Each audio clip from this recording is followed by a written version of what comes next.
Hey guys, it's Kate with Asphalt Canvas, and I am sitting on the floor today in my garage next to this beautiful vintage red Porsche that we've been working on for the past couple weeks.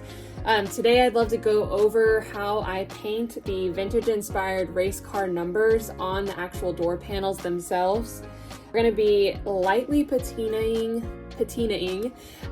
this design so that it kind of looks like the rest of the original red paint. The red paint is in great condition, but there are definitely some small dings and nicks and little scratches here and there, and this customer is a driver of this car. So we have a really simplistic list of supplies today. We have a magazine as our palette, and then this big chunky liner brush. It's called a MAC truck liner. We have some paint reducer, and then the color we're going to be working with is Alpha Enamel in Ivory.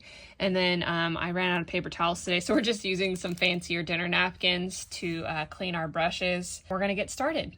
So this entire design has been transferred with Cerel paper, so there is just a little bit of chalk here in the center of the numbers that I'm going to be painting. So I just take like a real light brushed napkin or paper towel that's super soft, and I just kind of loosely go over this to make sure that all the lint and the chalk is loose chalk is kind of gone.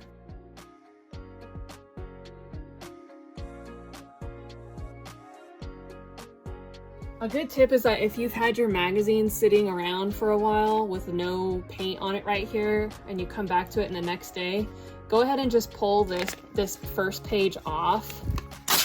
We're just using a straight out of the bottle color today. Alpha Ivory, we're gonna put a good amount of paint on here. We're using a lot of paint. With a big brush like this, it's gonna take you a minute to really work your paint into the bristles. So just kind of dive in and go back and forth and kind of wiggle your bristles around in the paint like this. This is what's kind of building that color. See that all of that paint's already kind of soaked up into the bristles.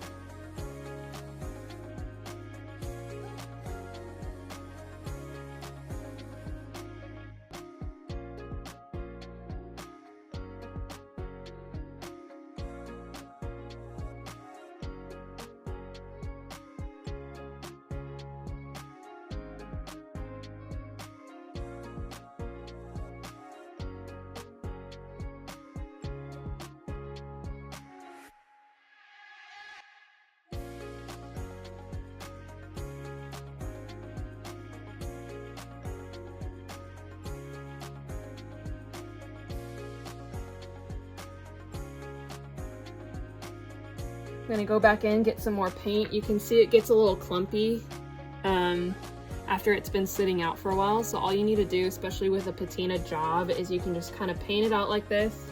Go back into your thinner or your reducer, and it starts to kind of free up again.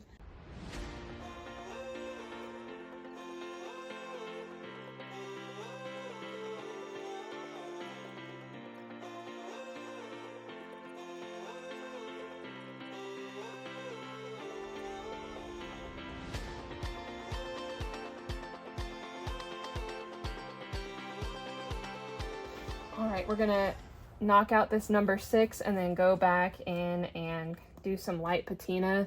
There's been 0 time that has transferred in between doing this 2 and the 6. It's good to start kind of like this at the tip of the number or the letter, because you can get like a nice solid good crisp edge at the head of the lines up here, and then pull the rest of that extra paint down into the number or the letter depending on what you're working on.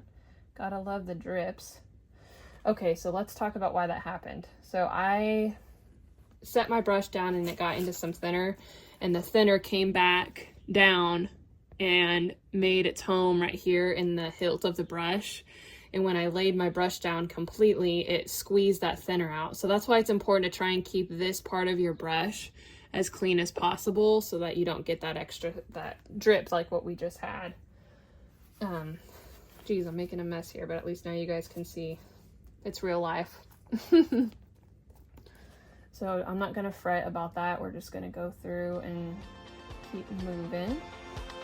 I'll come back through and hit that cleanup in just a minute.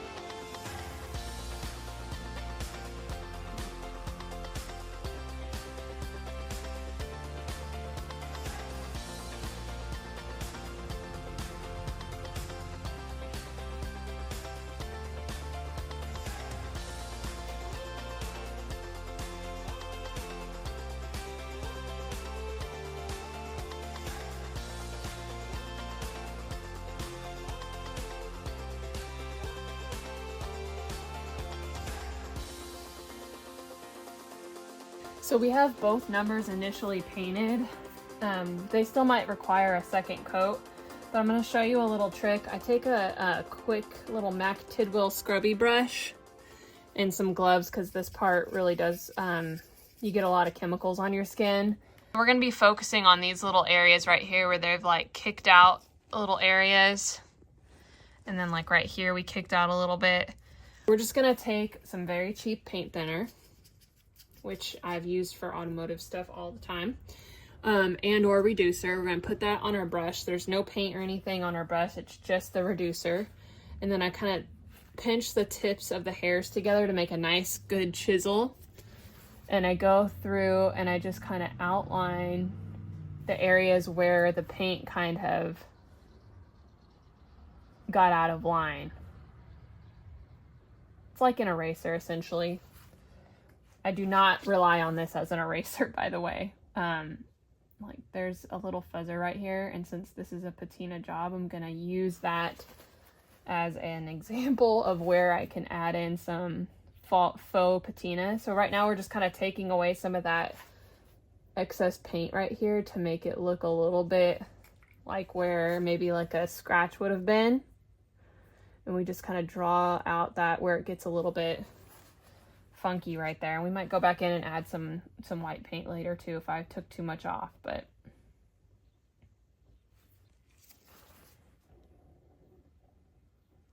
so I'm just cleaning up this line here. Every time you take paint away, you can see it on the edge of the brush there. You're gonna just dip your brush in some of your thinner in your cup. Make sure that that thinner gets clean again. And then take your, take your brush and pinch off again. And go back there and do it again.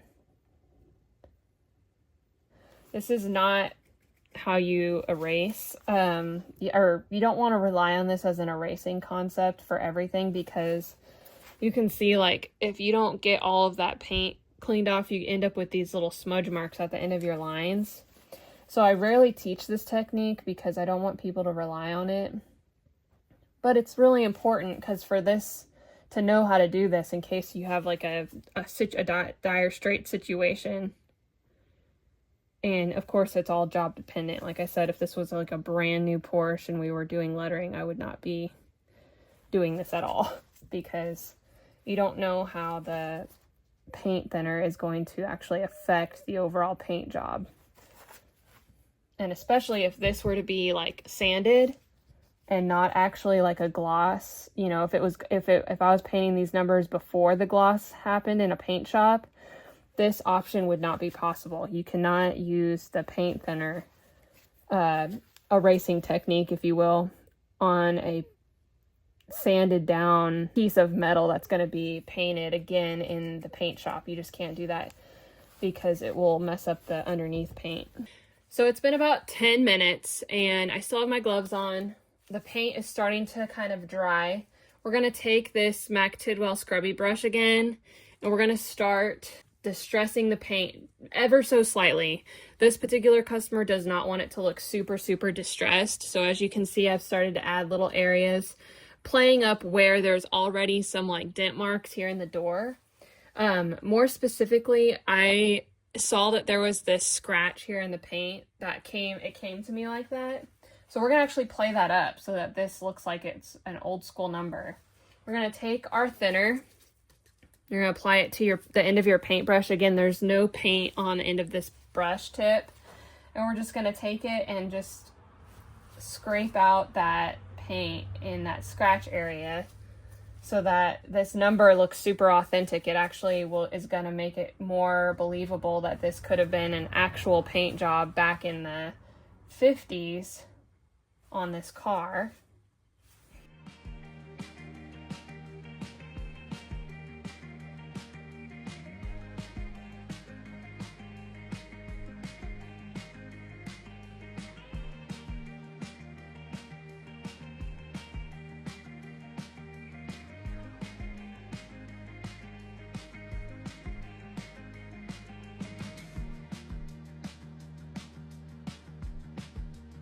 The other cool thing you can do with the patina is take like the soft part of a paper towel.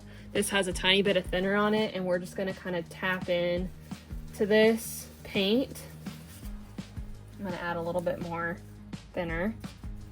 And we're just gonna tap into this little area right here and make it look like it's got a little bit of texture coming off. And you can kind of see that plays into this already here chip mark.